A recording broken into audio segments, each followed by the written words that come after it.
O que é licitação? O que é cidadania? E a educação? E a saúde pública? Como se organiza os transportes? A Rádio FOP Educativa apresenta o FOP Entrevista, com a mediação do professor Antônio Marcelo Jackson.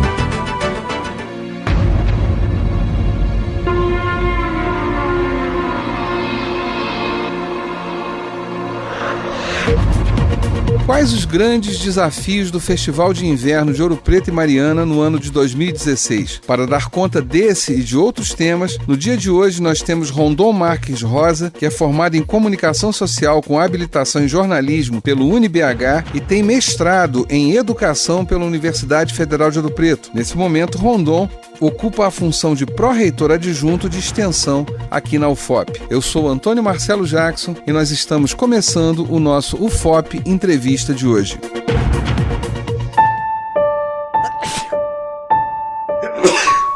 Gripe e resfriado são duas doenças bem comuns, principalmente no período do inverno. Isso porque nos dias mais frios o agrupamento de pessoas em ambientes fechados favorece a transmissão das doenças. Mesmo com a vacina disponível na rede pública de saúde, as mudanças de hábito são essenciais para evitar a proliferação da doença.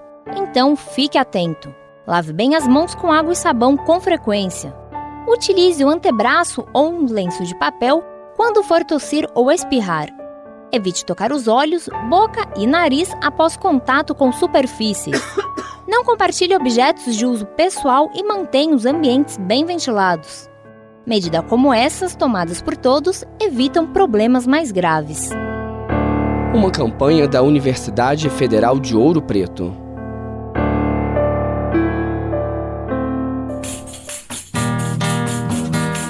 Todas as sextas-feiras, a Rádio FOP Educativa apresenta No Tempo do Samba, um tributo ao centenário do samba e à música brasileira.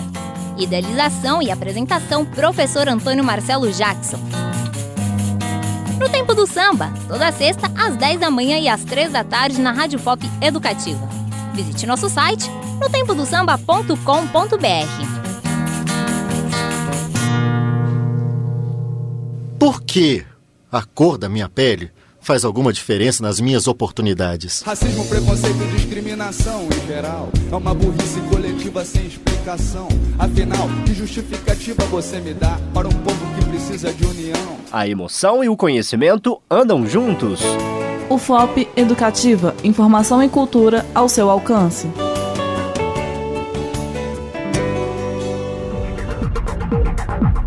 Rondon, antes de mais nada, muito obrigado pela tua presença aqui, ainda mais nesse corre-corre às vésperas do nosso referido Festival de Inverno. Eu queria só que você fizesse uma rápida explanação do que foi o festival nesses últimos anos e quais as diferenças para esse ano, para a gente entender, para que o público em geral entenda quais os grandes desafios para o festival desse ano. Mais uma vez, obrigado pela tua presença.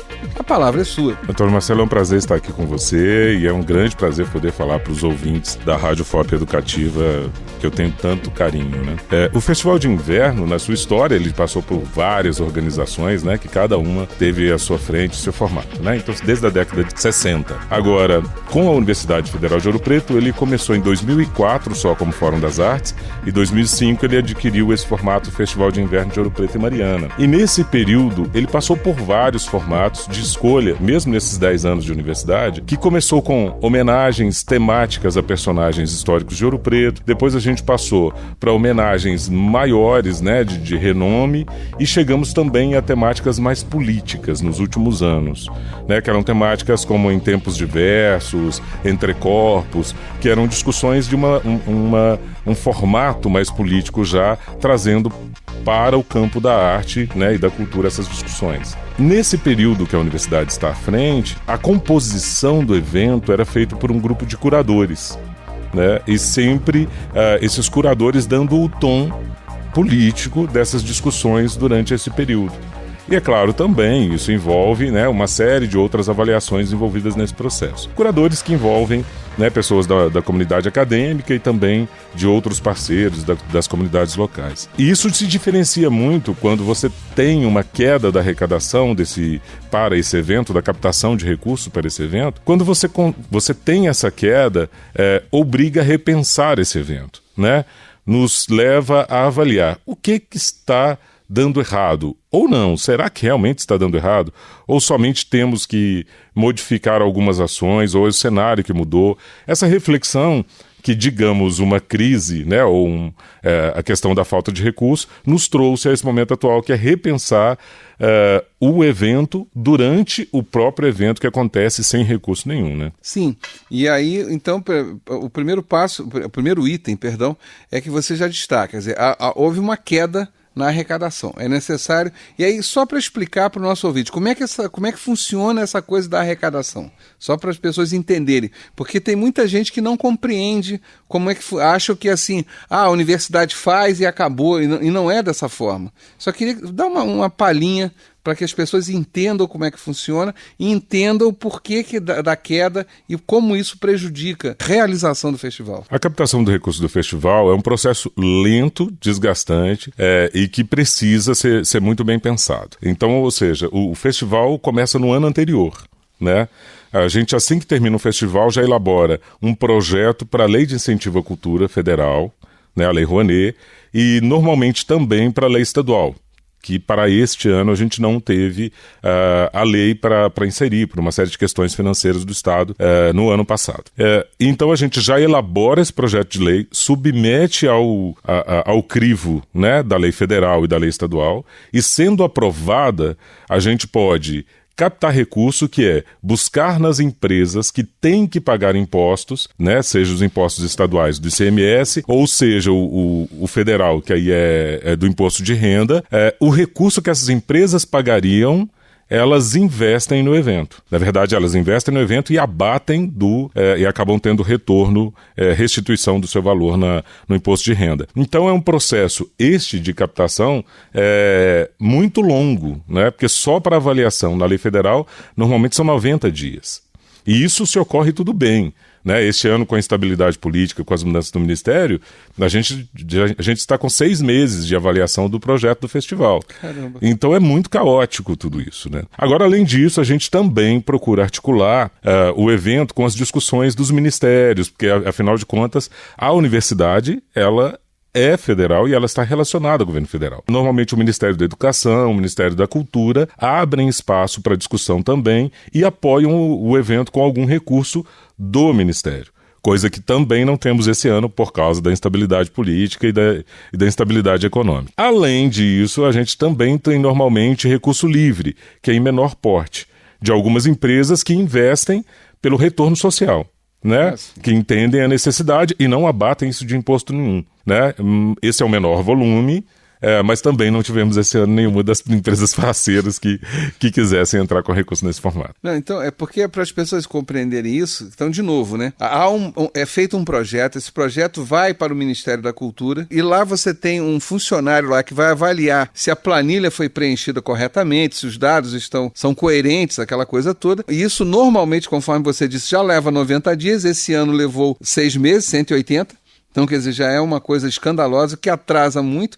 Por quê? Porque na sequência, com a devida autorização, corre-se de porta em porta, batendo na porta das empresas, no caso, pensando na lei estadual de cultura, para que elas tenham interesse em abater o ICMS, e no caso da lei federal, para que se tenha interesse de abater o imposto de renda. E aí entramos numa outra fase, quer dizer, o que faz uma empresa ter interesse? Porque eu estou querendo entrar nesses detalhezinhos que você está cansado de saber, como eu também, mas é que o público em geral não sabe. Quer dizer, o que faz uma empresa ter interesse, por exemplo, em alocar o recurso que ela pagaria o imposto de renda e, ao invés de fazer isso, apoiar o Festival de Inverno de Ouro Preto, e o que faz, às vezes, ela não fazer. Quer dizer, qual é a vantagem da empresa, de novo, para o nosso público entender esse passo a passo do festival? É importante ressaltar que essa avaliação do Ministério, ela é técnica e ela é conceitual também, né? E é nessa questão conceitual, que é esse ponto que você está tocando, que é complexo, a gente tem 2 interesses que não são na mesma direção. Eles podem se aproximar diante do interesse conceitual desse evento. Um é o interesse do empresariado em dar visibilidade para a sua empresa, né? Porque eles querem um posicionamento de mercado. Eles querem, inclusive, mostrar que a empresa é uma empresa que apoia a cultura, que é a empresa que apoia a educação, que é a empresa que apoia a arte. Eles sabem que isso beneficia a imagem da empresa, né? Então, os empresários, quando apostam num evento desse, ou em outras ações da área da arte e cultura, eles esperam ter o retorno desse marketing cultural. Agora, este evento, ele não tem que primar no seu conceito por atender essa demanda da visibilidade do empresário. Isso não deveria, pelo menos, ser a moeda de troca correta. O correto deveria e deve ser, né, o evento ele precisa ser avaliado no conceito do retorno ou do atendimento às demandas das comunidades onde esse evento acontece. Esse atendimento de demandas, é bom deixar muito claro, ele precisa ser realizado no diálogo com as comunidades e não numa imposição de cultura, né? Não com a criação de um cenário fictício, que a gente tem vários cenários em várias situações, cidades de pequeno porte que recebem investimentos grandes de uma hora para outra, até na área da arte e cultura, que alteram o formato daquela cidade e transformam aquela cidade, causando processos extremamente danosos. Com a presença de empresários externos, acabando com uma série de iniciativas locais, modificando a cultura do local, exterminando manifestações locais que são importantes. Então, quando você tem uma universidade envolvida nesse processo, essa responsabilidade é enorme. E a gente precisa, e eu acho que esse é o maior fator do festival desse ano, de se repensar, é exatamente entender melhor essa sua relação com a comunidade local. Como estabelecer melhor esse diálogo. Não, isso que você está chamando a atenção é importantíssimo, porque de um lado existe a parte que eu chamaria aqui de parte técnica, puramente técnica. Então eu tenho eu tenho um projeto, eu preencho uma planilha, um técnico do Ministério avalia, tal. Muito bem, essa parte está ótima. Agora, e as consequências disso? Eu acho que é aí que é interessante, quer dizer, podemos então fazer qualquer projeto, quer dizer, podemos fazer, ou pegando o caso que nós estamos falando aqui hoje, podemos fazer qualquer festival de inverno sobre qualquer tema, e aí vem a tua fala, não podemos, porque temos que tomar muito cuidado com isso, né? Eu acho que realmente quando você chama a atenção disso, o papel e até a própria ideia lá original da criação de um Ministério da Cultura tem a ver exatamente para pensar o sentido inverso, né? É você preservar a cultura e não aniquilar a cultura. Então daí essa tua fala do festival. Só para investir, mas por favor, até para evitar qualquer constrangimento, sem citar nomes. Mas o empresariado local de Ouro Preto e Mariana, ele costuma apoiar o festival de alguma forma, ainda que usando as leis de incentivo? Não, na verdade esse diálogo não foi estabelecido, e a captação de recurso também, né, dessa ordem do empresariado local, ela não tem esse volume. Não, isso eu sei, né? Com certeza. Este é um evento que exige um volume alto de recursos para ele ser realizado adequadamente. E se a gente fosse, por exemplo, captar com o empresariado local de Ouro Preto e Mariana o volume necessário para o evento acontecer minimamente, né, para pagar adequadamente os artistas, a equipe de produção, né, toda a infraestrutura, se a gente fizer isso, essa captação local, todos os comerciantes da cidade não são suficientes. Uhum. Né? Os que têm prestação de contas nesse sentido, né? Que poderiam ter esse abatimento e tudo mais. E aí, você imagina como fica isso no material gráfico, por exemplo. Né? A gente tem normalmente, no material gráfico envolvido, entre apoiadores, patrocinadores, 20 a 30 marcas. Né? Aí a gente está falando de colocar num cartaz, por exemplo, 150, 200 marcas. É impossível, né? É inviável isso, assim. Isso não é retorno de imagem para ninguém, né? Isso é uma confusão e isso não beneficia e não vai convencer ninguém, além de também prejudicar qualquer material, qualquer possibilidade de fazer isso. Agora, o que nós temos esse ano, e que aí é o benefício, de entender melhor, por exemplo, o ramo hoteleiro, né? Em Ouro Preto, tem se mostrado muito sensível a essa situação e começa a ceder diárias, né? Então, a minha pousada cede 2 ou 3 diárias para receber artistas que queiram vir, né? Este movimento é extremamente benéfico. A pousada não precisa investir dinheiro, mas ao fazer isso, ela está reduzindo o nosso custo consideravelmente e se torna uma grande parceira e sem a necessidade de que eu estampe essa marca dela de uma forma tão ostensiva como acaba sendo com os patrocinadores. Mas ao mesmo tempo ela entende que realizando o evento, o festival também traz o turista que movimenta a economia local e que também vai beneficiar a pousada dele e as outras pousadas que sejam. Inclusive isso, eu não vou aqui citar o nome do artista ou artistas, tá? Mas eu vi isso acontecer na minha frente e não foi uma coisa positiva. Esse é o problema, que é o que você está chamando a atenção, o que eu vou citar aqui não deveria acontecer. Num determinado festival de inverno, tá? O artista, lógico, que eram músicos, então você tinha uma equipe lá toda, terminou a apresentação, tinha ocorrido um problema da estrada, então eles chegaram atrasados, os músicos chegaram atrasados, uma coisa mas não muita coisa, estamos falando aí de uns 40 minutos de atraso. O show foi muito bom, tão bom que os artistas ampliaram um pouco além do que era normal acontecer. Terminada a apresentação, eles falaram, bom, agora vamos jantar. E não tinha um único restaurante em Ouro Preto aberto para que eles pudessem jantar. Quer dizer, isso foi uma situação absurdamente constrangedora. Quer dizer, eu acho que esse tipo de coisa que você cita, quando o empresário local aí pensando nas pousadas ou mesmo restaurantes, esse tipo de ação poderia contribuir e muito para minimizar os problemas de logística do festival, né? E isso quando aconteceu, eu confesso, eu estava vivendo ali a situação, não foi muito agradável. Isso já tem algum tempo, tá? Não vou aqui alimentar a conversa. Mas eu acho que essa tua fala aí, quando você vê que o dono de um hotel, de uma pousada, cede algumas diárias para o festival, como um dono de um restaurante poderia ceder um jantar, alguma coisa assim, é claro que essa contribuição é extraordinária, tá? E é isso, na verdade, é também isso que o festival precisa, né? Porque as pessoas pensam que é para o dinheiro, usando o exemplo do cartaz que você falou, o dinheiro é para fazer o cartaz ou isso. Não, o dinheiro envolve, inclusive, coisas as mais prosaicas possíveis, que é comida, é a estadia, quer dizer, é o transporte. São coisas e que muitas das vezes essas é que são mais problemáticas, né? O recurso ele é muito diverso e é para várias questões, né?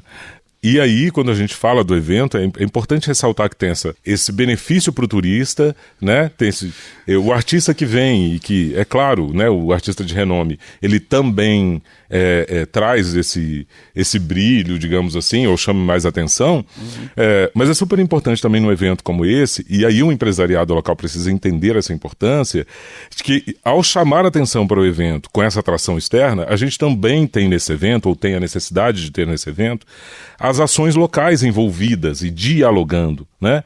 Então, quando você tem as ações locais nesse processo, você também está dando maior visibilidade para a ação local, você está dando melhor condição dela continuar, né? Mariana, por exemplo, o secretário adjunto de Turismo e Cultura, né? O Zezinho Papa, ele é muito envolvido com as corporações musicais.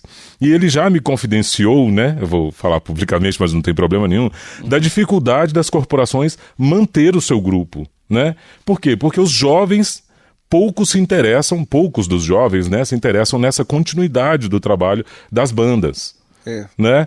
Então, mas por que isso? Mas talvez seja porque elas não têm a visibilidade e a valorização que deveriam ter em outros processos, né? E olha que Mariana valoriza, né, e chama muita atenção. Por exemplo, durante o festival a gente vai ter a mostra de bandas de Mariana. Então a Prefeitura de Mariana tem essa preocupação e, aliás, tem uma relação com a música muito intensa.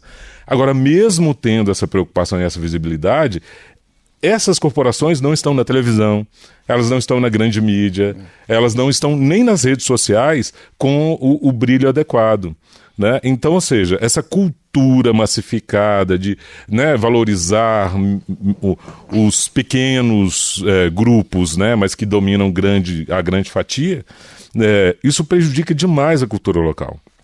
Isso traz prejuízos enormes. Agora eu confesso a você, vou falar com você e digo mais, já falei isso com outras pessoas aqui no FOP Entrevista. Ainda que eu tenha tido a resposta de pelo menos uma pessoa me esclareceu a origem do problema, eu ainda assim, eu acho que existem soluções para isso, e tem a ver com essa tua fala agora, desse momento. Uma coisa que eu sinto falta aqui, e por favor, o que eu vou falar agora independe do Festival de Inverno. Poderia até talvez começar com um Festival de Inverno, que aí ganharia uma certa visibilidade em relação à atitude, mas poderia se prolongar ao longo do ano todo. Que é o seguinte, por exemplo, o exemplo que eu sempre dou, as pessoas vão à Áustria, se eu não me engano em Estrasburgo, anualmente para assistir o Festival de Mozart, tá? Onde lá criaram um anfiteatro e tal, no verão austríaco, evidentemente, não no inverno, é aberto. Então é para se passarem horas a fio durante um mês inteiro ouvindo Mozart. Aí eu pergunto sempre o seguinte, bom, nós temos aqui em Ouro Preto uma lista bem razoável de compositores do barroco mineiro, século XVIII, né? E cujas obras, algumas delas já foram gravadas em CD, inclusive, em compact disc, outras nem tanto, mas já foram apresentadas. Só que esses mesmos compositores fizeram as suas obras para as igrejas que ainda existem em Ouro Preto. Em outras palavras, eu me lembro de uma conversa que eu estava tendo com o Rodrigo Toffolo, maestro da Orquestra Ouro Preto. Falei, Rodrigo, eu não consigo entender porque a obra do Lobo de Mesquita, de outros tantos, foram feitas para essas igrejas que estão aí. Ou seja, a acústica é a mesma. Então, um sujeito hoje em dia poderia vir a Ouro Preto e eu ouviria uma obra musical da mesma forma como ela foi ouvida 300 anos atrás. Isso é maravilhoso, né? 250 anos atrás. Só que aí, falando com uma outra pessoa, a pessoa disse, mas o problema eu perguntei, mas por que não fazem isso? Aí a resposta é porque esses compositores fizeram obras para instrumentos que nós não temos aqui, por exemplo, na Escola de Música da UFOP. Aí eu falei, bom, será que não dá para fazer uma adaptação na partitura? Porque isso eu já vi acontecer. Uhum. Eu já vi a obra do Piazzolla ser tocada em piano pelo Arthur Moreira Lima no Teatro Municipal do Rio de Janeiro. E ele próprio disse, nós adaptamos as partituras. Quer dizer, eu acho, por favor, fica a ideia, não é pro Festival de 2016, mas eu sei que você lida com cultura de uma forma apaixonada, Rondon, mas fica essa ideia. Por que não? Né? Seria mais, pegando a ideia da banda, ou seja, partindo daquele princípio geral que eu concordo, se você quer falar, se você quer que as pessoas no mundo entendam o que você pensa e o que você sente, fale da sua aldeia, né? Quer dizer, se começarmos a talvez falarmos da nossa aldeia, não sei, eu fico viajando aqui, fico divagando isso. Quem sabe um dia isso talvez aconteça. Mas voltando ao assunto aí, a questão das bandas... Deixa eu atender essa sua provocação, que aí eu tenho que responder. Com certeza. Na verdade, isso já acontece, né, Antônio Marcelo? Eu só acho que a gente precisa entender como potencializar isso. Sim. E isso talvez a gente tenha começado a entender. Quando você fala do Rodrigo Toffolo, eu fui no lançamento do CD Latinidade. Nesse CD, por exemplo, esse novo CD deles, da Orquestra Ouro Preto, é super interessante como ele traz uma parte dessa discussão, inclusive ele pega uma das marchas, uma marcha fúnebre, se eu não estou enganado, da Semana Santa, né, que é feita para uma corporação musical e leva para a orquestra, né, para ser tocada com outros instrumentos, né, porque lá você tem bateria e o restante são violinos, violoncelo, então é outro formato. Ele conseguiu fazer essa adaptação brilhantemente, é bom dizer, porque a apresentação foi linda, assim. E lotou o teatro. Né? Ao mesmo tempo, a gente tem dentro da universidade, por exemplo, uma Big Band, que é coordenada pelo professor Érico, que se propõe nesse diálogo, né, de fazer a música dialogando tanto expressões, né, do exterior ou de fama maior ou sei, o que valha, com também manifestações ou músicas regionais e locais, inclusive envolvendo, além da comunidade acadêmica, também músicos das corporações musicais. Então, nessa conformação isso acontece. E aí, mais uma vez atendendo essa sua provocação, né, que você está falando do Festival de Mozart, a gente tem um exemplo em Minas Gerais, em Diamantina, que você tem a Vesperata, que com uma apresentação de uma corporação musical você move milhares de pessoas todos os meses para lá. Ouro Preto e Mariana tem total potência para tudo isso acontecer. E é isso que eu estou falando. Total potência, mas depende de quê? O diálogo, né? E por mais que essa palavra pareça simples, está no nosso dia a dia, isso é muito complicado. Muito complicado. E precisa ser construído. Esse é um processo que, assim como outros bons e outros danosos, foram construídos, né? A gente não acredita que aqui tem um vilão, né? Alguém querendo, né? É um processo que foi construído da forma errada e precisa ser reconstruído, assim como o Festival de Inverno vai precisar reconstruir sua relação. E que nós vamos tratar direto agora do Festival 2016 no próximo bloco, porque a gente já está terminando, a conversa tá boa e aí o tempo fica curto. Só lembrando que o nosso programa de hoje temos aqui o Rondon Marques Rosa, formado em comunicação com habilitação em jornalismo lá pela UNBH, mestrado em educação aqui pela UFOP e é o nosso pró-reitor adjunto de extensão. O nosso programa tem a produção da Amanda Santos, Danilo Nonato, Gabriela Pinheiro e Marina Lopes, a sonoplastia do Cimei Godeirinho, a apresentação e idealização é minha, Antônio Marcelo Jackson. Vamos fazer um intervalo rapidinho de um minutinho, a gente já volta com o segundo bloco do nosso programa de hoje. Você está ouvindo Rádio UFOP Educativa 106.3 FM. Na internet www.ufop.br. Participe do programa de incentivo à inovação. O programa dará aporte financeiro, técnico e gerencial para projetos inovadores de base tecnológica e bolsas acadêmicas serão oferecidas para alunos de graduação e pós-graduação. Não fique de fora, valorize sua pesquisa. Saiba mais sobre o programa. Visite www.nit.fop.br ou www.fop.br/Incultec. Todas as sextas-feiras, a Rádio FOP Educativa apresenta No Tempo do Samba, um tributo ao centenário do samba e à música brasileira. Idealização e apresentação, professor Antônio Marcelo Jackson. No Tempo do Samba, toda sexta, às 10 da manhã e às 3 da tarde, na Rádio FOP Educativa. Visite nosso site, notempodosamba.com.br.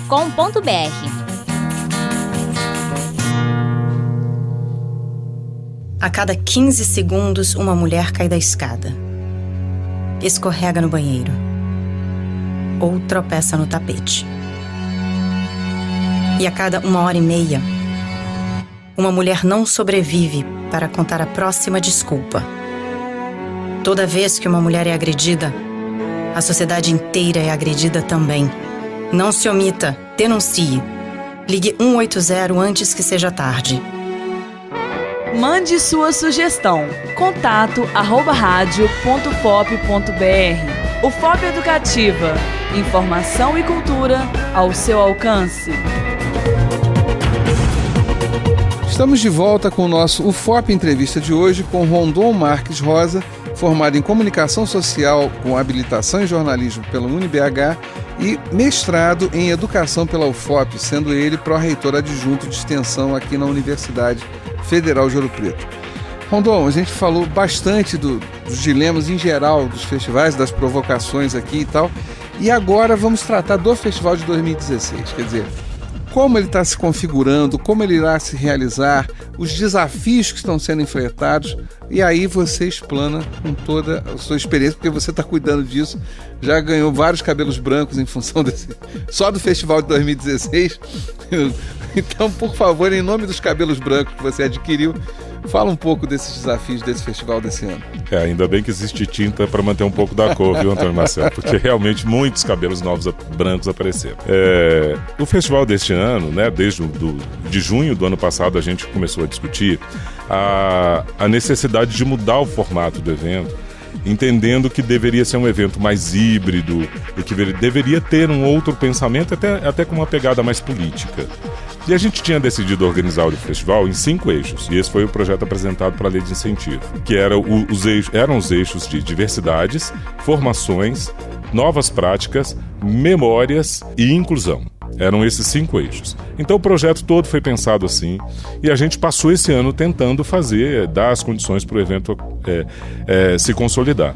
Só que ao longo desse processo, com todas as questões que eu já pontuei um pouco, né, a questão da instabilidade econômica e política, e outras questões envolvidas nesse processo, a gente não conseguiu captar nenhum recurso. Caramba, nenhum? Nenhum recurso. A gente só teve proposta de patrocínio de uma empresa de bebida, né, de uma cervejaria, que não pudemos aceitar esse patrocínio por uma questão conceitual e legal.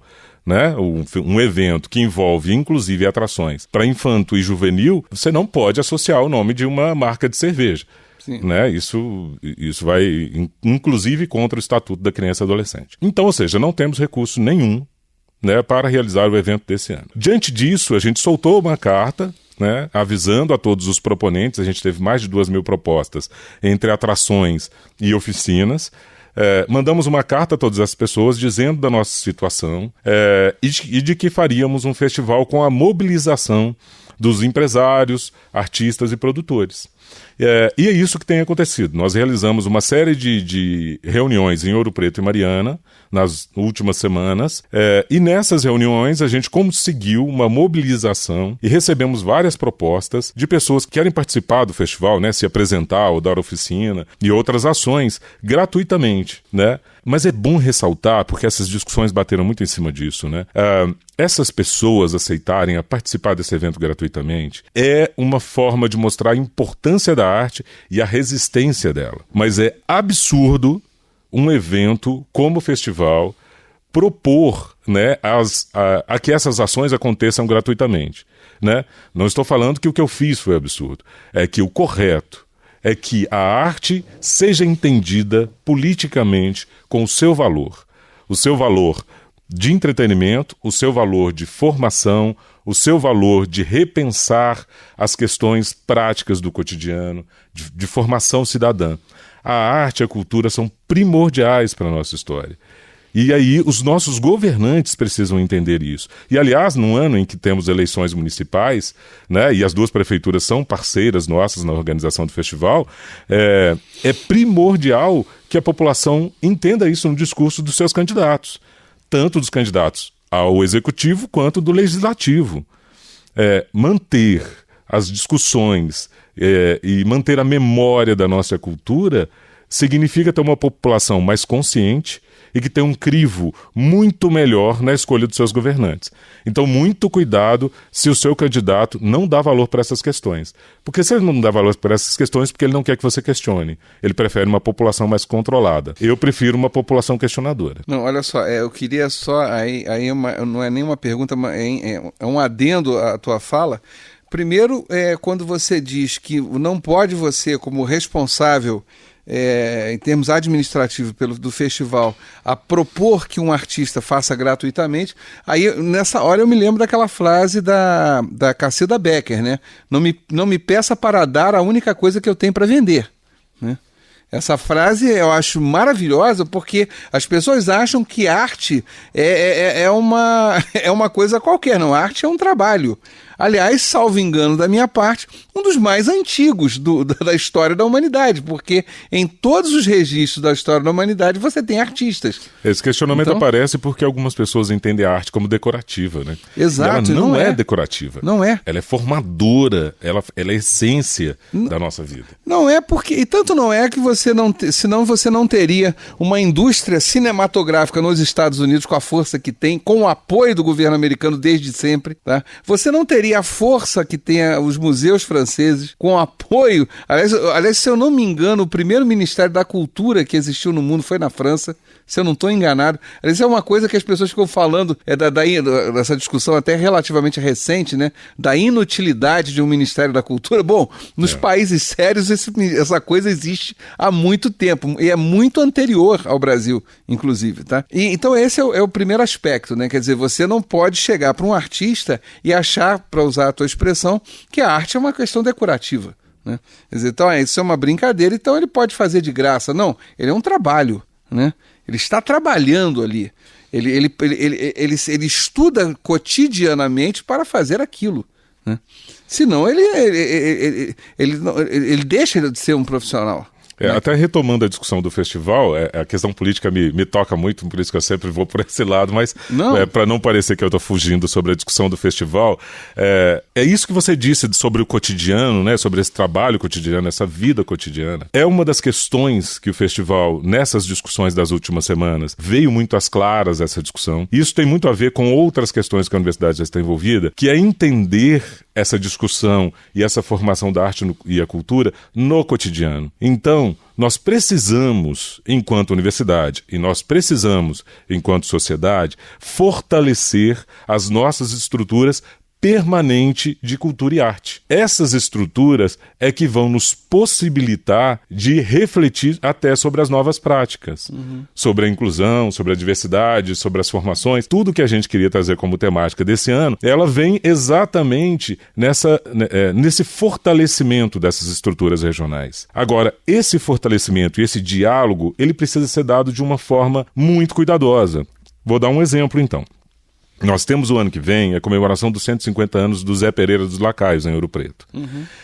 E temos uma das nossas professoras da museologia, professora Gabriela, que a tese dela, do doutorado dela, é sobre o Zé Pereira, sobre a memória e esse registro.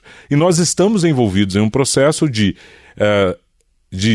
colocar esse acervo que já está à disposição da população aberto a todos, né, de uma forma mais ampla, inclusive deixando aquele espaço como um espaço em que outras ações possam acontecer ao longo do ano na sede do Zé Pereira. Então, a discussão dela, enquanto acadêmica, numa manifestação que é da população de Ouro Preto, né? Esse diálogo, ele potencializa aquele espaço a dialogar melhor com toda a sua comunidade. Este benefício vai ser um benefício permanente. Este benefício, ele vai fazer com que na hora de um festival de inverno, por exemplo, se o Zé Pereira participar, um momento simplesmente comemorativo, ou um momento em que aquilo apareça mais, ou também talvez nem apareça mais, mas é um momento durante o ano, não é o momento.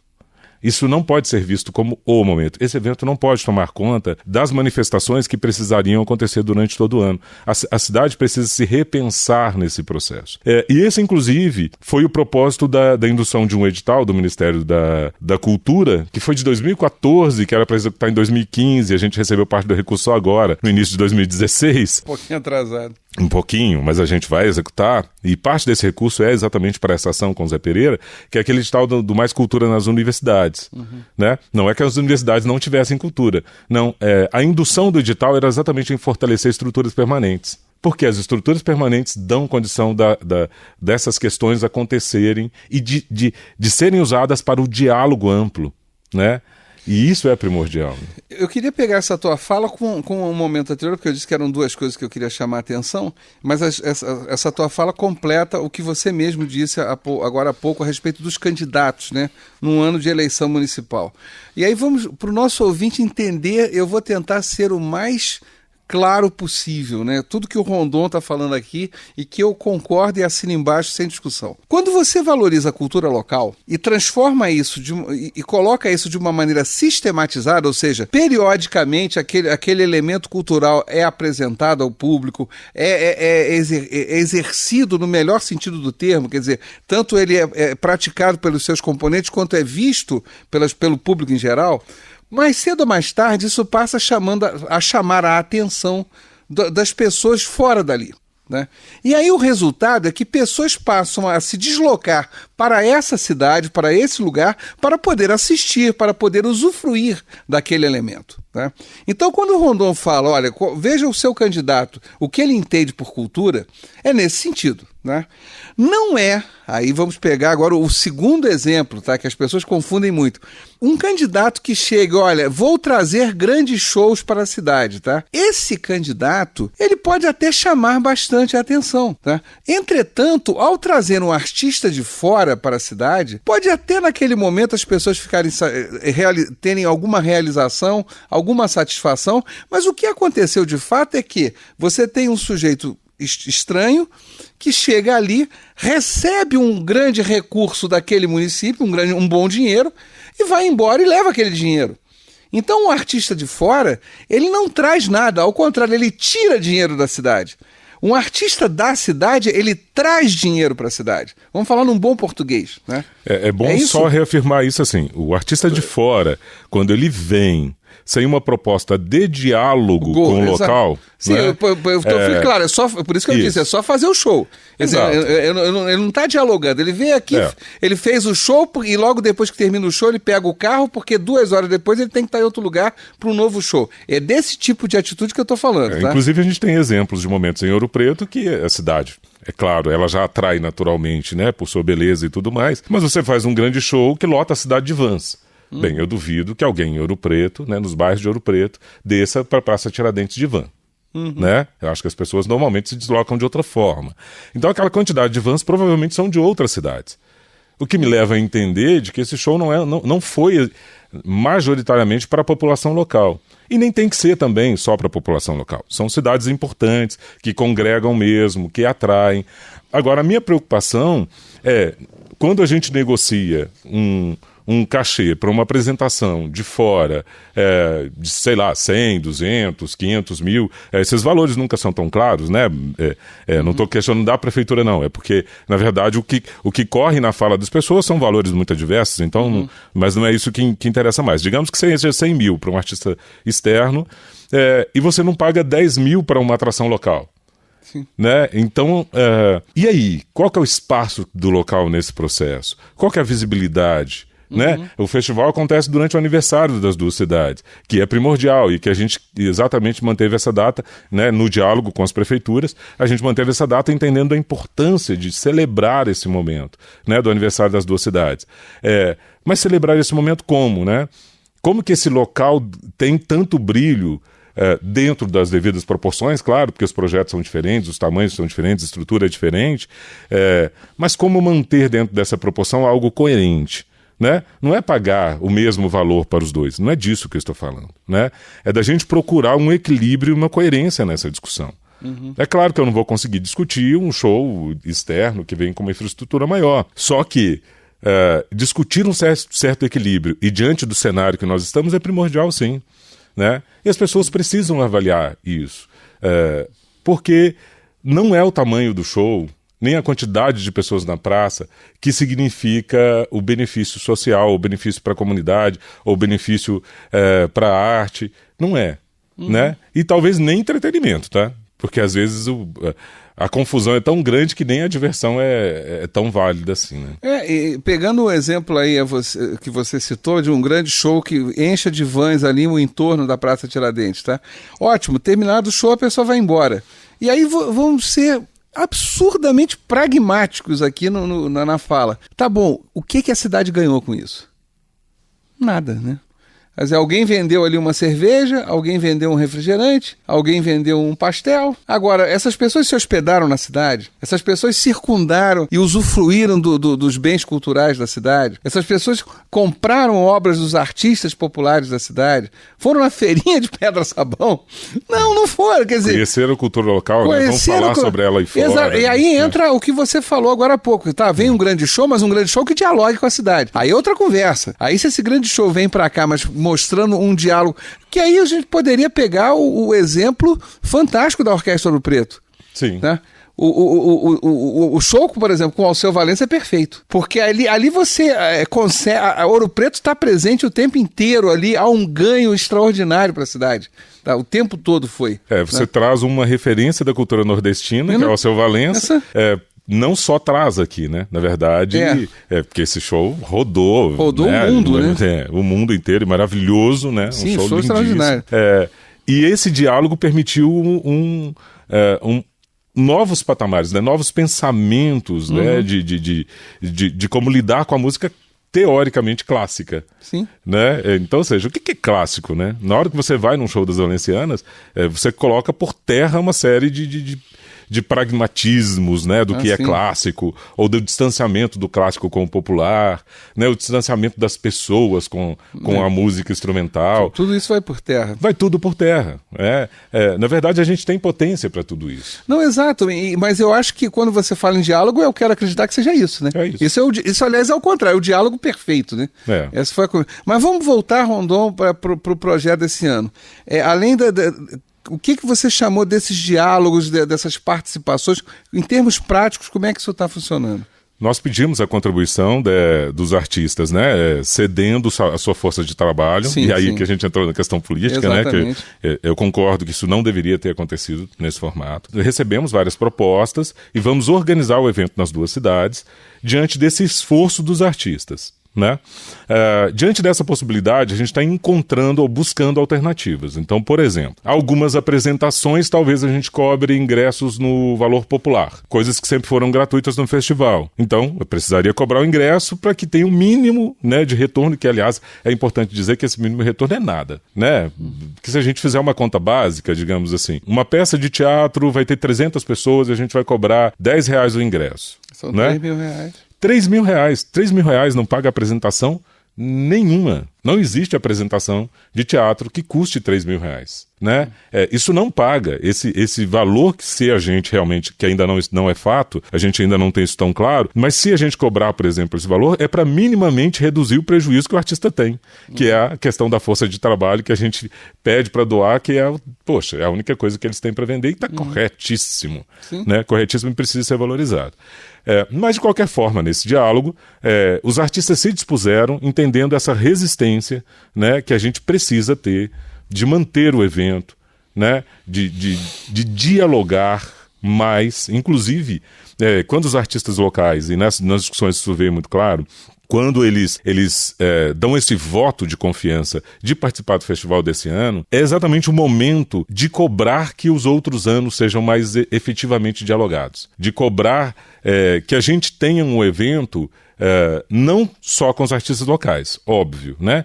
Nesse diálogo interno e externo, mas que a gente consiga consolidar mais essas estruturas, valorizar mais essas pessoas que estão envolvidas nisso durante o ano, né? Valorizar as manifestações que já contribuem para a discussão de arte e cultura na cidade durante o ano. E quando eu falo isso, eu falo tanto internamente da universidade, porque nisso eu estou falando de trabalhos de professores, de alunos, de técnicos da universidade que estão envolvidos com isso, mas eu também estou falando dos externos, né? De toda a comunidade, nas manifestações locais, né? Que estão lá em algumas em bairros de periferia, de parceiros que já desenvolvem ações durante o ano, né? Como eu já citei a FAOP, o IFAM e diversos outros parceiros que têm, envolvido o SESI em Mariana, que é um grande parceiro nesse processo. Então, assim, é consolidar essas estruturas. Este evento, ele tem que ser o resumo do que já é uma ação durante o ano. E isso é difícil demais. Não, sim. Ou eu não sei, eu fico pensando, até porque as circunstâncias levaram a isso, que se não conseguir ser de forma plena um resumo, que ainda seja um ponto de partida para que uma coisa vire de uma maneira sistematizada, né? Que aí é a conversa que nós já tivemos aqui fora do ar e tal, a respeito de atividades que podem ser colocadas ao longo do ano todo, ou como você citou agora mesmo, o caso do Zé Pereira dos Lacaios, né? E é uma coisa que eu não sei se o ouropretano tem ideia da importância do Zé Pereira dos Lacaios, né? Quando você fala em cultura brasileira, quando você fala em carnaval no Brasil, você não pode abrir mão do nome Zé Pereira, que começa no Rio, o sujeito migra para Ouro Preto, depois aí você tem outros que se apropriam disso e dão continuidade e está aí há 100 e tantos anos. 150 anos, conforme você disse, fará no ano que vem. Quer dizer, então por aí, você está falando do Brasil, quer dizer, olha a que ponto chegamos. E eu confesso, eu não sei se as pessoas têm noção disso, tá? Gostaria que tivesse. Se as pessoas não têm, eu acho que é nossa responsabilidade ajudar a esclarecer. Exato. E se transformarmos isso em ações que sejam sistemáticas, ou seja, todo mês, alguma atividade, alguma coisa que fale sobre isso, e por favor, como em qualquer lugar do mundo acontece. Acho que é isso que me incomoda mais, eu acho que, e salvo engano, incomoda a você também e algumas pessoas que nós conhecemos. Quer dizer, o que estamos falando aqui são coisas que não estamos falando de nada estranho ou inédito no planeta Terra, não. Isso é feito em todos os lugares. E exatamente dá certo por causa disso. Ou seja, então você vai na França, vai na Inglaterra, vai nos Estados Unidos, vai na Argentina. Ué, por que na Argentina todas as noites tem show de tango? Com uma teatralização em vários restaurante. Para isso, porque as pessoas precisam saber, as pessoas vão a Buenos Aires para assistir isso, né? Elas esperam isso, né? Por que não podem vir a Ouro Preto para ver o Zé Pereira, para ver tal coisa, entendeu? Isso é uma coisa que eu espero que um dia aconteça. Quando a gente chegou nos 2 minutos e meio finais do nosso programa aqui, eu deixo a você o encerramento aqui para a gente depois fechar o programa. Suas últimas palavras a respeito do Festival 2016 de Ouro Preto e Mariana. Eu quero mais uma vez, primeiro agradecer as pessoas que têm se envolvido nesse processo de discussão, de construção. Tem sido muito enriquecedor. E eu acredito muito em mudanças realmente nesse processo. E essas mudanças, é importante reafirmar, não é demonizar pessoas que estavam anteriormente, não significa fazer uma crítica a pessoas que estavam anteriormente. Eu acho que nós estamos num momento de reflexão e que possibilita essa visão neste momento. E aí, além de agradecer, é convidar as pessoas para se envolver de forma crítica, inclusive, propondo alterações, propondo novos formatos. Então, participar do Festival de Inverno é muito mais do que entretenimento, né?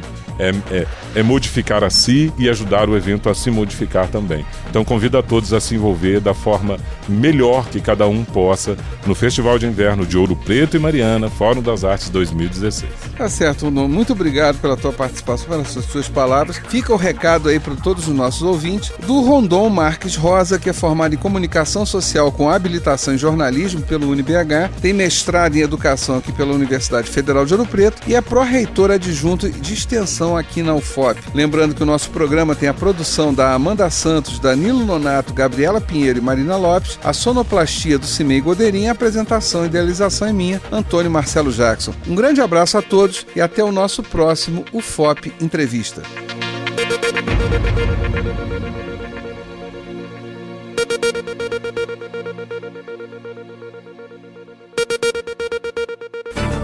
O que é licitação?